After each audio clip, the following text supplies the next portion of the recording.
Bonjour à vous, ravi de vous retrouver, il est tout juste 10h06, chères auditrices et auditeurs de la chaîne 3.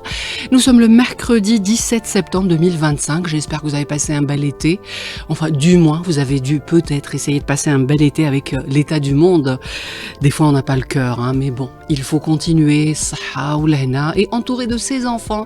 Voilà, les enfants, ils vont reprendre l'école à partir de dimanche 21 septembre. Il reste 3 jours, chers auditeurs et auditrices, j'espère que vous avez fait déjà les courses, voilà, les tabliers, on les a vus, tablier rose, tablier bleu, on avait aussi quelques articles scolaires par-ci par-là, déjà, donc vous les mettez, déjà, voilà, la circulation qui va commencer, ça a commencé déjà aujourd'hui, mercredi 17, en sortant le matin même tôt, ça commençait à bouchonner, mais en tout cas, nous, on est là pour vous accompagner dans cette émission spéciale pour vous parler de la santé scolaire, un programme qui a été lancé par le ministère de l'Éducation pour rappeler l'importance des unités de santé qui se trouvent au niveau des écoles avec nos 2 invités. Alors j'ai le plaisir de recevoir en direct Madame Tahiri, elle est inspectrice centrale au niveau du ministère de l'Éducation, et Dr Dagri Khalida, elle est chargée du programme de santé scolaire au niveau du ministère de la Santé. On est ensemble jusqu'à 11h et puis nous essaierons de vous apporter quelques réponses à vos questions concernant la santé scolaire de vos enfants. On écoute une chanson sur Hadmassi pour démarrer. Merci monsieur le réalisateur Mohamed Oualbi, toujours un plaisir, toute une équipe à votre service, des garçons. Voilà, je sais pas pourquoi on voit de moins en moins les filles. Il y a Houssine qui est à la régie d'antenne et puis il y a Yassine qui est au streaming vidéo et Yassine, voilà, bonjour Yassine qui est à la console technique. Mohamed, on démarre. Il est 10h11, émission spéciale pour parler de santé scolaire, un programme pour préparer votre rentrée, chers auditeurs et auditrices. Ça sera ce dimanche 21 septembre. Les enfants seront sur les bancs d'école pour démarrer. Inch'Allah, ils feront une belle rentrée scolaire. Il faut déjà ce week-end ajuster leurs horaires de sommeil. Je vous assure que l'été, ils ont dû souvent veiller et donc c'est pas évident d'être à 8h du matin au niveau de l'école. Bonjour mesdames, merci d'être en direct avec nous. Madame Tahiri, comment vous allez? Bien, merci. Vous avez passé un bel été? Alhamdoulilah, oui, ça va, voilà, ça a été. Vous travaillez déjà? Oui, on a déjà repris depuis un moment. Oui. Donc bonjour à vous, bonjour à tous les auditeurs, auditrices de la chaîne 3. Merci d'avoir été avec nous en direct. Bonjour Madame Dr Dagri, merci d'être en direct avec nous. Merci à vous de nous avoir invités avec les gens d'éducation. On est très honorés de participer et d'être ici avec vous. Et donc bonjour à tous les auditeurs et auditrices. Merci. Alors Madame Tahiri, donc je sais que tout un programme a été tracé. On reprend le dimanche, mais ça s'est préparé bien avant. Oui, tout à fait. La rentrée se prépare bien avant. Puis là, on est là pour parler justement du programme de la première semaine de la rentrée, parce que cette semaine est dédiée à la sensibilisation sur la santé, l'importance de la santé scolaire. D'ailleurs, elle porte le slogan « La santé scolaire pour un avenir sain et sûr ». Et donc, comment ça va se dérouler? Alors, il y a un programme, on sait que ça existe depuis des années, on sait que la santé scolaire, c'est des unités de santé au niveau de peut-être plusieurs établissements scolaires. Mais cette semaine, c'est quoi le programme? Comment vous allez procéder? Donc, le programme de cette semaine porte d'abord sur le cours inaugural, qui va porter sur la santé scolaire. Donc le cours inaugural portera sur le thème au cycle primaire.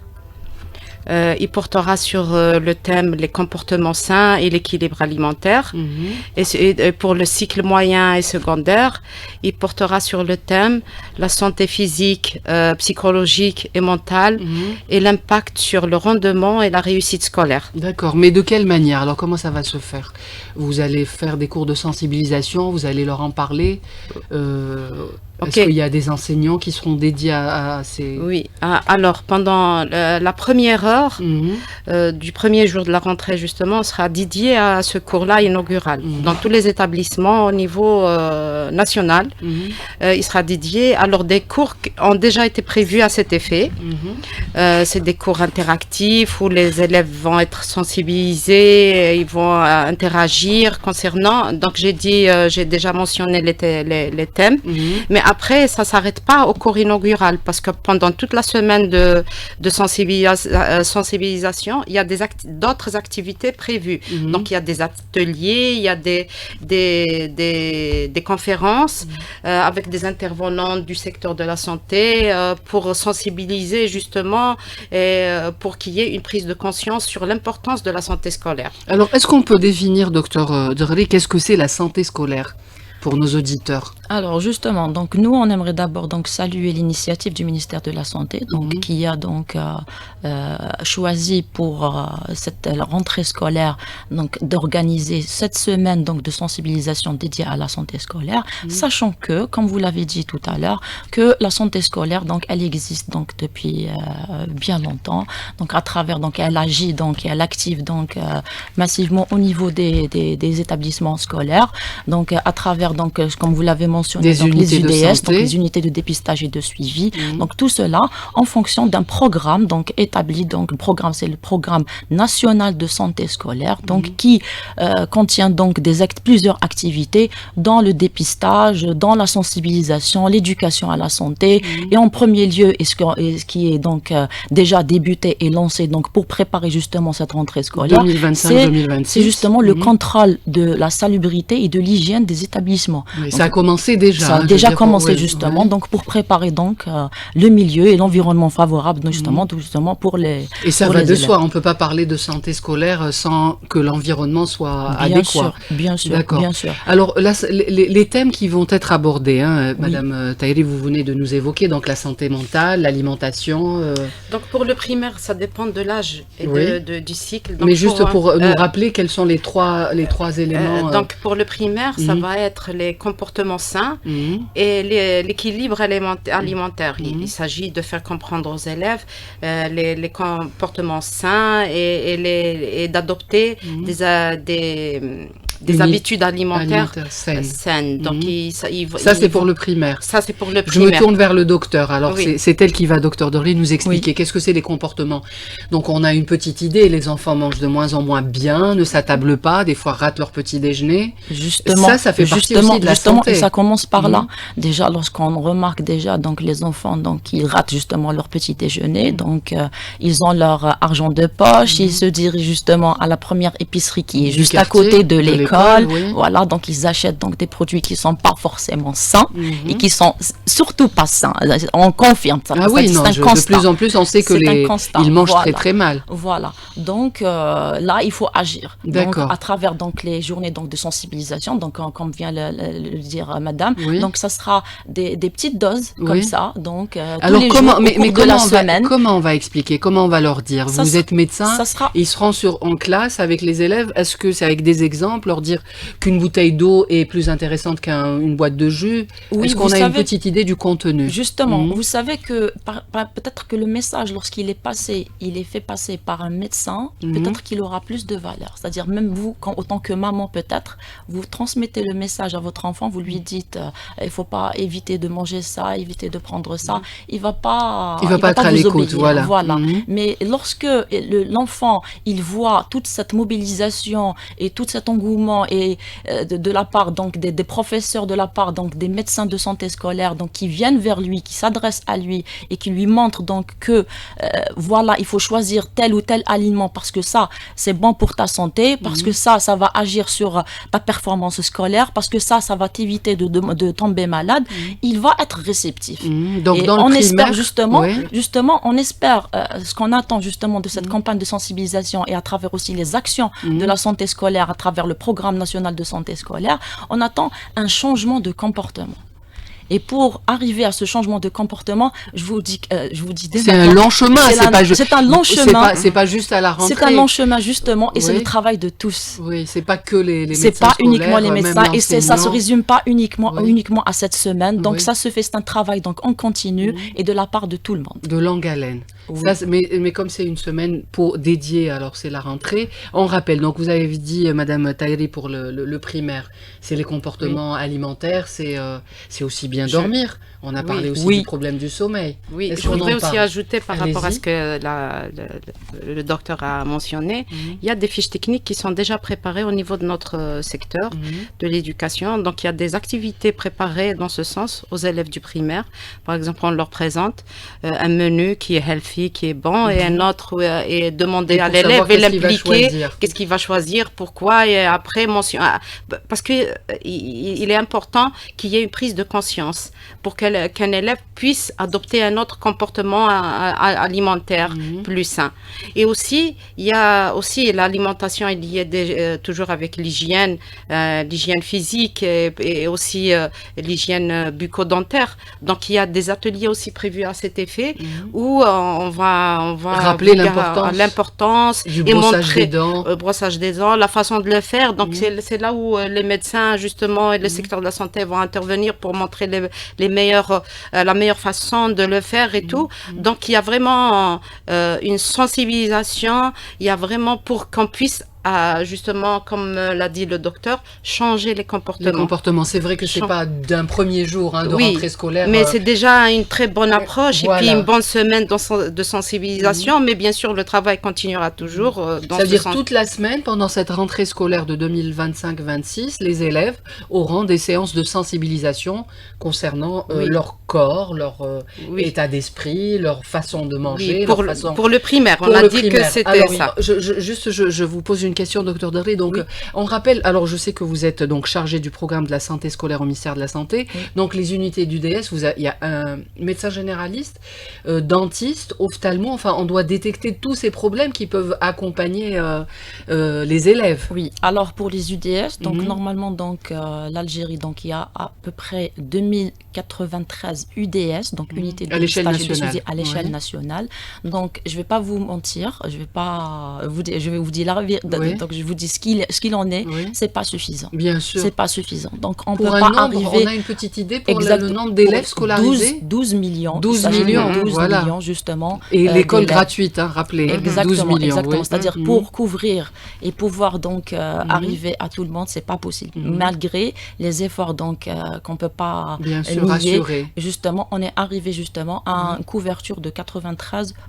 Ok, c'est déjà bien 93%. Par rapport au dépistage donc des maladies, des différentes affections qu'on va peut-être aborder tout à l'heure. On a une petite idée, docteur Doré, qu'est-ce qu'on détecte? Alors vous avez dit 80%, on arrive. Alors donc plusieurs pathologies donc sont dépistées. Donc il y a des pathologies donc cardiaques, les pathologies donc ophtalmiques, les pathologies donc par rapport à des formations donc squelettiques, les pathologies endocriniennes, donc tout ce qui est donc surpoids, obésité, dysthyroïdie, les pathologies aussi digestives, les pathologies neurologiques. L'obésité, oui, qui devient une pathologie. L'obésité. Mais alors, docteur Doré, vous avez dit donc sur 12 millions d'élèves, vous couvrez 93%.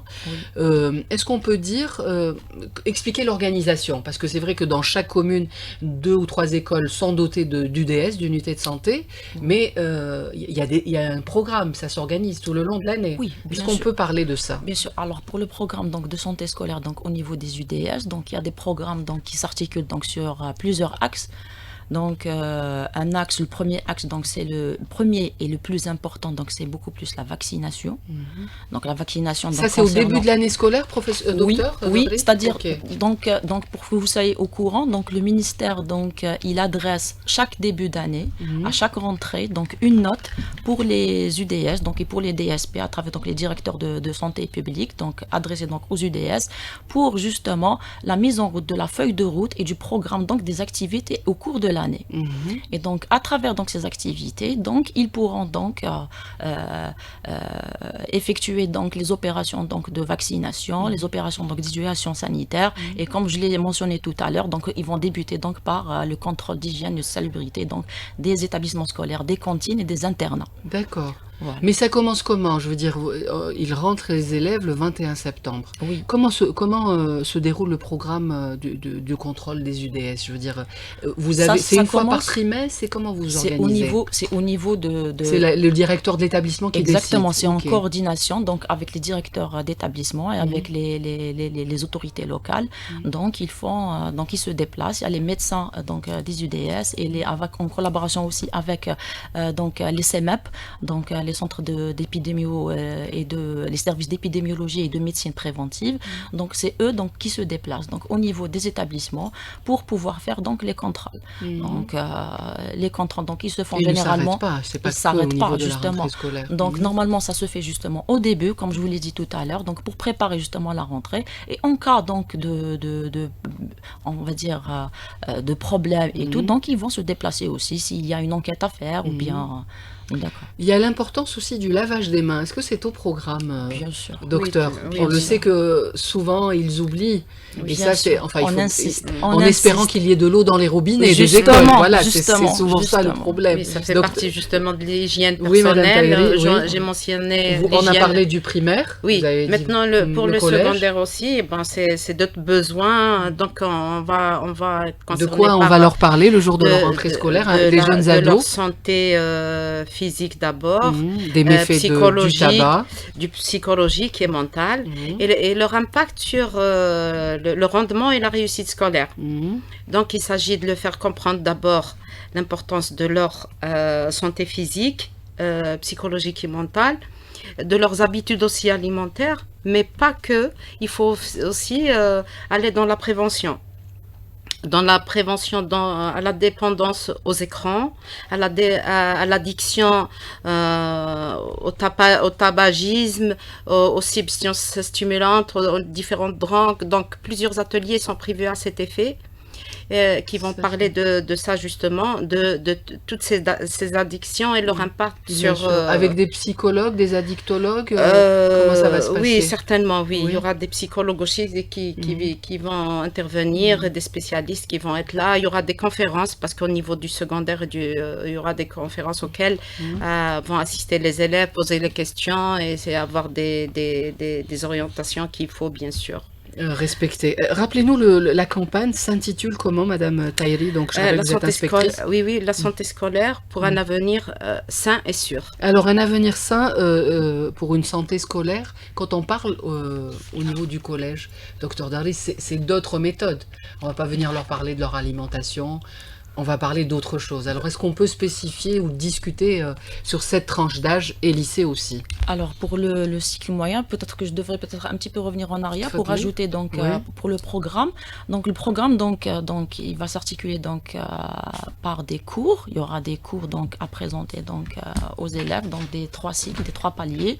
Il y aura aussi donc des ateliers donc interactifs. Donc, c'est important de les faire réagir. Voilà, justement pour les faire réagir. Donc, comme vous l'avez mentionné tout à l'heure, donc par rapport au lavage des mains, donc on va leur montrer donc comment il faut bien laver les mains, comment bien se brosser les dents et tout. Donc et aussi donc il y aura aussi des présentations donc qui seront faites donc soit par des médecins donc de santé scolaire ou bien par les enseignants donc de l'éducation et donc aussi la distribution donc de flyers et aussi donc je crois que vous avez aussi prévu donc on a prévu aussi des dépliants pour expliquer et des spots aussi qui vont être diffusés sur le site du ministère de l'Éducation nationale tout le long de la semaine. Voilà donc je devais aussi ajouter par rapport aux moyens au secondaire, il y aura des ateliers qui vont parler aussi des dangers de la drogue et aussi le danger de l'addiction aux réseaux sociaux. Bien sûr, c'est un fléau mondial, je dirais. Bien sûr. Il faut lancer l'alerte et le signal d'alarme concernant ça parce que le ministère de la Santé, donc à travers donc la Direction générale de la prévention, donc nous avons fait donc une enquête concernant l'addiction des collégiens justement aux écrans. Les résultats ils sont pas encore affinés, mais croyez-moi, les chiffres sont alarmants et ça fait peur. Bien sûr. Et ça fait peur. Donc il faudra agir dès maintenant. Oui. Donc pour ça c'est pas évident parce que pour pouvoir juste changer ce rythme-là, ne pas. D'ailleurs, question toute pratique, docteur et Madame l'inspectrice, est-ce que le téléphone est retiré à l'entrée de l'école ou est-ce qu'on a, sur cette question-là, est-ce qu'on a réfléchi? Parce que dans certains petits établissements scolaires, privée, on a dit que les élèves devaient laisser leur téléphone à l'entrée. Parce que le téléphone, c'est ça l'addiction. Je suis en plein cours et je le prends pour vérifier quelque chose. Est-ce qu'on a pensé à ça, Donc, Madame l'inspectrice? je ne pense pas qu'il y ait cette mesure dans mais c'est interdit d'utiliser le portable en plein cours, bien sûr. Donc, la mesure de retirer le portable à l'entrée de l'établissement ne se fait pas, mais c'est interdit de montrer ou d'utiliser son portable pendant les cours. D'accord. Une émission spéciale sur les ondes d'Alger Chaîne 3 pour ce mercredi 17 septembre pour parler de la santé scolaire. On est ensemble jusqu'à 11h. Une petite pause, les super trampes qui parlent de l'école. Comment ça s'est passé pour vous, Shkoul, hein, c'est ça? Votre première rentrée scolaire. Vous vous souvenez? Mohamed, vous avez pleuré, hein? Non, il n'a pas pleuré, Mohamed, notre technicien. Mohamed Toualbi, comment s'est passé pour vous, votre rentrée scolaire? Notre cher Yessine, non, personne ne se rappelle. C'est des mauvais souvenirs, je suis sûre, la première rentrée scolaire. Moi, très bien. Allez, 10h30 minutes, une petite pause et puis on revient avec nos invités jusqu'à 11h. Nous sommes ensemble. Super morceau hein, pour juste se rappeler que Rick Daris, leur chanteur de Supertramp, est décédé ce 6 septembre. Voilà, qu'est-ce qui va devenir ce groupe mythique hein, des années 70-80. Voilà. Est-ce qu'on écoute encore Supertramp? Dites-le nous. Quelques-uns peut-être encore. Les nostalgiques. 10h35 minutes. On est ensemble en ce mercredi 17 septembre, voilà, il reste 3 jours pour la reprise de la vie sociale, de la vie scolaire. Le 21 septembre, les tout petits feront leur première rentrée scolaire. C'est les seuls qui me font plus de peine parce qu'ils pleurent, ils se séparent de la maman. Heureusement qu'il y a Tahderi, hein, le petit. Ils sont déjà préparés. Voilà, ils sont déjà préparés. Alors on est en compagnie de nos 2 invités ensemble jusqu'à 11h. Madame l'inspectrice centrale au niveau du ministère de l'Éducation, Madame Tahiri, et Dr Degri Khalida, elle est chargée du programme de santé scolaire au ministère de la Santé. Nous parlons de ce slogan, de cette campagne de semaine qui a été lancée par le ministère de l'Éducation.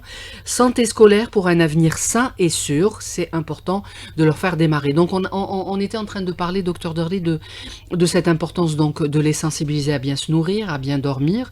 Pour ce qui est collégien et lycéen, c'est d'abord les faire oublier un peu l'addiction à ces écrans, les faire oublier pour ceux qui fument, pour ceux qui prennent aussi des substances, en parlant des boissons énergisantes. Vous avez un retour là-dessus. On sait que de plus en plus, ils consomment cet âge-là.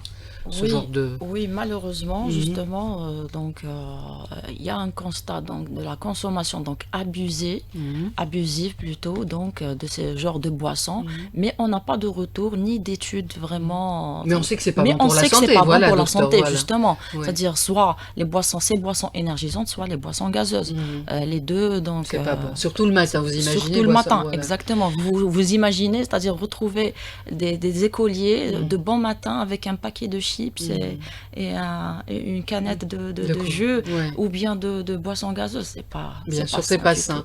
Voilà, même les parents, hein, enfin chacun de nous a un rôle pour leur faire au moins prendre un bon petit déjeuner avant de partir, qui est composé, ça peut être tout simplement un verre de lait avec une tartine, que ça soit beurre ou l'huile d'olive, mais voilà, qui mangent sainement à la maison avant de sortir. Mais cette tranche d'âge, pour parler de leur santé physique et morale, collégiens et lycéens, il faut axer sur quoi selon vous, docteur Dorley? Alors, de la part donc, du secteur donc, de la santé, donc, nous avons initié donc, un projet pilote par l'apprentissage par les pairs.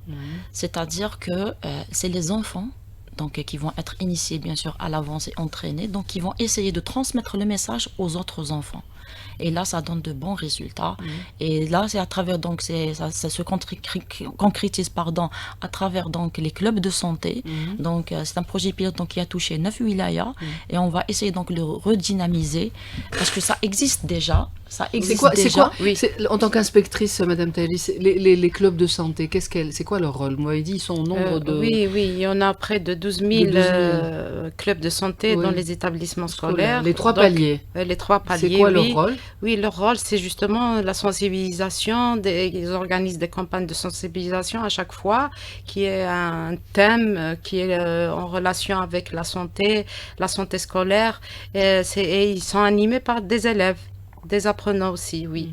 Donc, comme pour cette semaine, il y aura certainement des activités qui vont être aussi, et ils seront impliqués dans ces opérations de sensibilisation. Alors, le ministère de la Santé a initié, Dr Derley, donc cette journée nationale de la santé scolaire. Est-ce qu'on pourrait avoir plus d'informations? Oui, donc le ministère donc, de la Santé donc, a institué donc, une journée nationale de santé scolaire donc, qui sera célébrée donc, pour sa première édition cette année, donc le 29 septembre. Donc, elle sera célébrée donc, le 29 septembre de chaque année, Inch'Allah. Et donc, ça sera donc, l'occasion de promouvoir, de faire encore la promotion de la santé scolaire et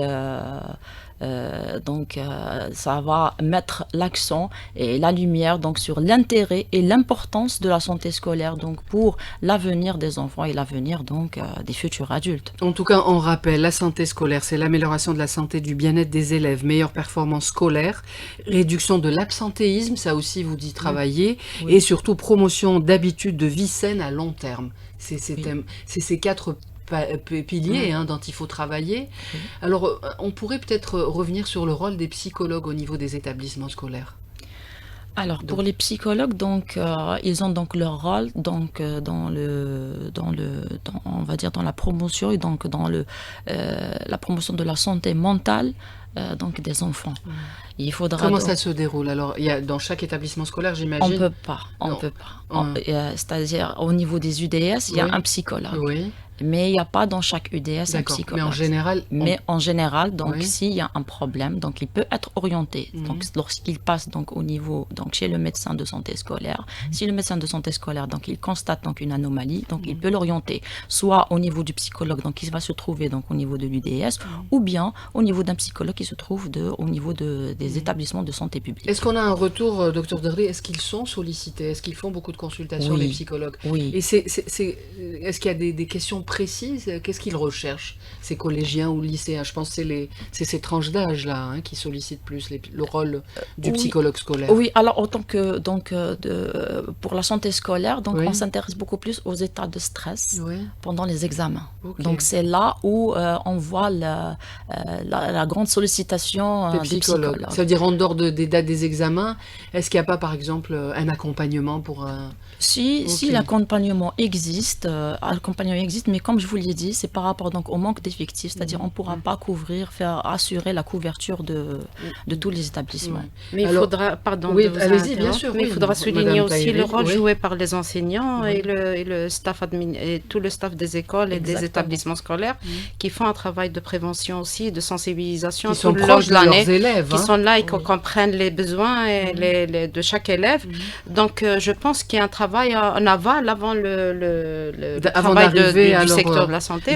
Il y a une collaboration entre tous les acteurs. Oui, il y a une coordination, il y a une aide qu'on reçoit du secteur de la santé, mais après le majeur travail est fait par le secteur de l'éducation, dans la sensibilisation, même dans le dépistage il se fait d'abord en classe par l'enseignant. Donc c'est l'enseignant qui reconnaît qu'un élève est en détresse ou un élève n'entend pas bien ou un élève ne voit pas tout à fait bien. Donc aussi, il faut souligner le rôle de l'enseignant, le rôle de l'éducation pour la prévention de tous les mots qu'on vient de mentionner.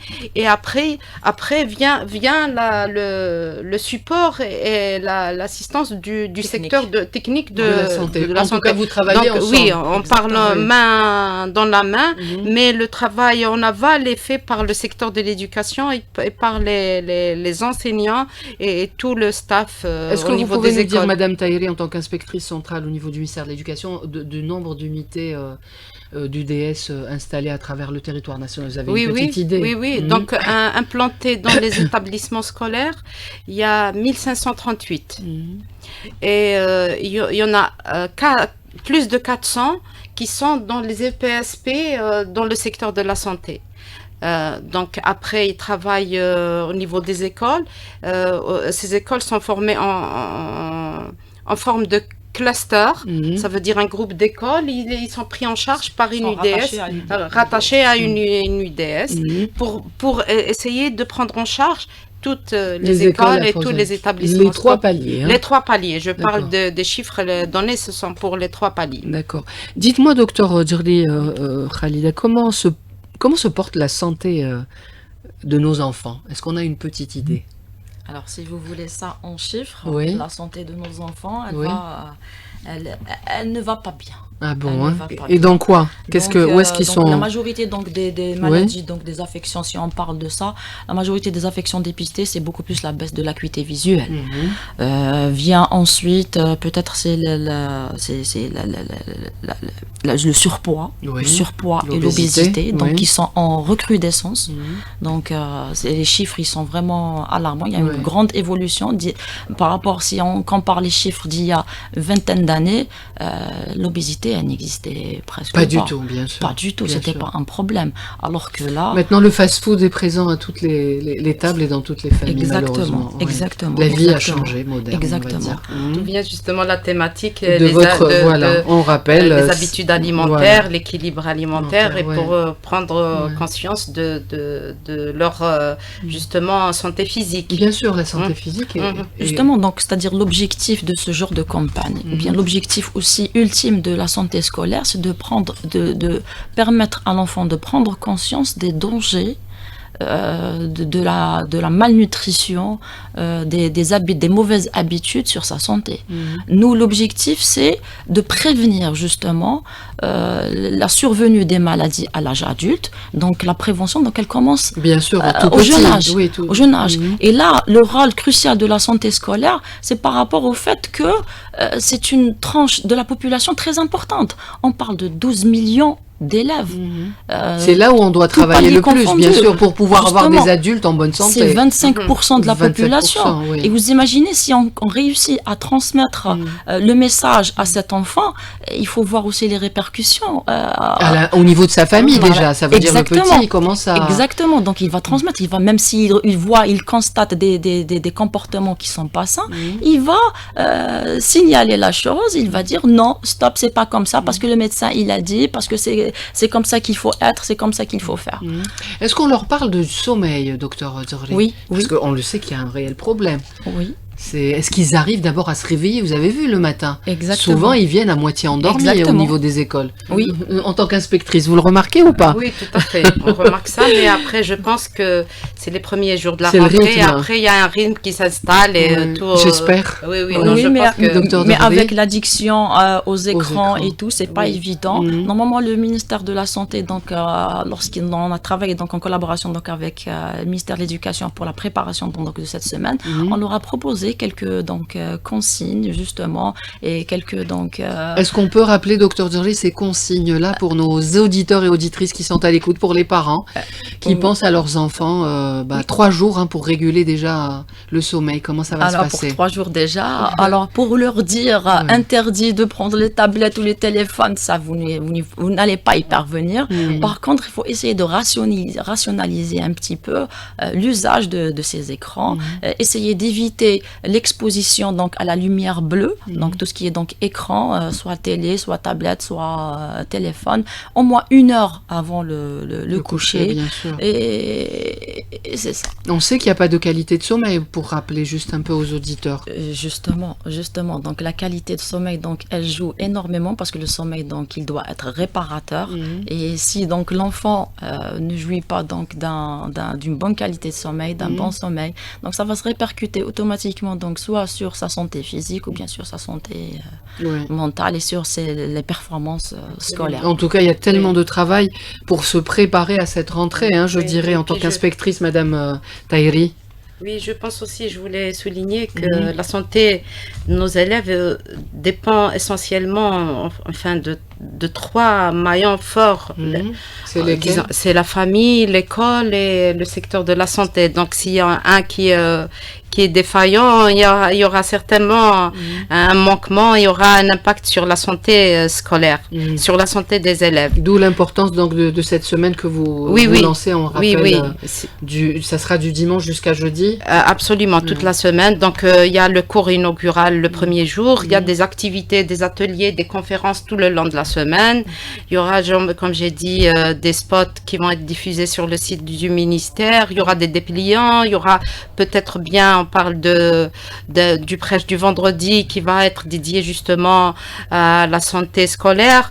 Donc, toute la société doit se mobiliser pour qu'on assure cet avenir sain et sûr, justement. De nos enfants. De nos enfants. C'est important. Vous le disiez, donc, Dr Darly, la santé est moyenne. Alors, il faut peut-être axer sur un point important, vous l'avez dit, c'est l'obésité, donc la malbouffe fait des ravages. Alors, est-ce qu'il y a d'autres retours que vous avez sur le terrain en tant que représentante chargée du programme de la santé scolaire au ministère de la Santé? Oui, donc si on peut ajouter donc d'autres affections donc qui sont dépistées, donc on a donc des affections donc urologiques par rapport à l'ectopie testiculaire, à l'énurésie aussi, donc on a des chiffres assez importants.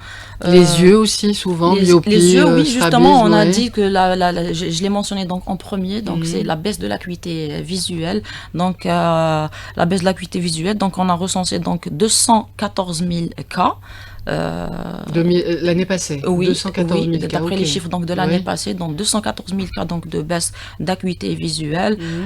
Aussi, donc, côté ORL, donc, la baisse de l'hypoacousie, donc la baisse de l'audition et des cas de surdité. Donc, pour la baisse de l'audition, on a recensé à peu près environ 10 000 cas. 10 000 cas. Il y a une explication là-dessus, docteur? Des fois, c'est des problèmes congénitaux qui n'ont pas été dépistés dès le départ. Et donc, ils sont dépistés lors donc, du passage de 10 000 cas quand même, c'est beaucoup pour les tout petits. Oui, justement, et il faut penser aussi à la prise en charge qui viendra après, qui n'est pas évidente. Tout à fait. Oui. Donc, qu'est-ce qu'on a dépisté encore dans votre rapport? Alors, pour la scoliose aussi, donc on parle de 48 000 cas aussi. 48 000 cas de 48 000 scoliose. cas de scoliose. A-t-on une explication pour la scoliose? Alors, c'est déjà Je pensais que ça avait un peu disparu.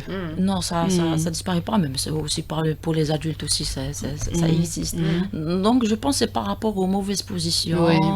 Et là, je rajoute aussi, c'est l'avis des experts et des spécialistes, le cartable n'a aucune relation avec les malformations ou bien les déformations du squelette. Le poids du cartable. C'est pas le poids du cartable n'a aucun impact sur la scoliose. Maintenant, je pense que le ministère de l'Éducation, il y a des casiers, on parle depuis quelque temps, on dit qu'on peut laisser des mesures pour alléger un peu le cartable, c'est important aussi d'être... Il y a déjà le livre numérique. Oui. Il y a aussi... qui n'est pas généralisé, Madame Tahiri, je pense, le livre numérique. Non, le livre numérique, il est disponible et peut être... je ne parle pas de tablette, du livre numérique. Donc, le livre numérique, c'est le livre scolaire, mais en numérique. Donc, les parents peuvent télécharger le livre et l'utiliser à la maison, par exemple. Il y a aussi le deuxième livre. Ça veut dire au primaire, l'élève n'est pas obligé de prendre le livre avec lui. Il y a un livre qui est dédié à l'école, donc il le laisse dans son... Il y a son livre qu'il laisse à la maison. Il y a le livre pour lui, qui est la deuxième édition du livre. Elle est dans les établissements scolaires pour justement... C'était les mesures prises pour alléger le cartable.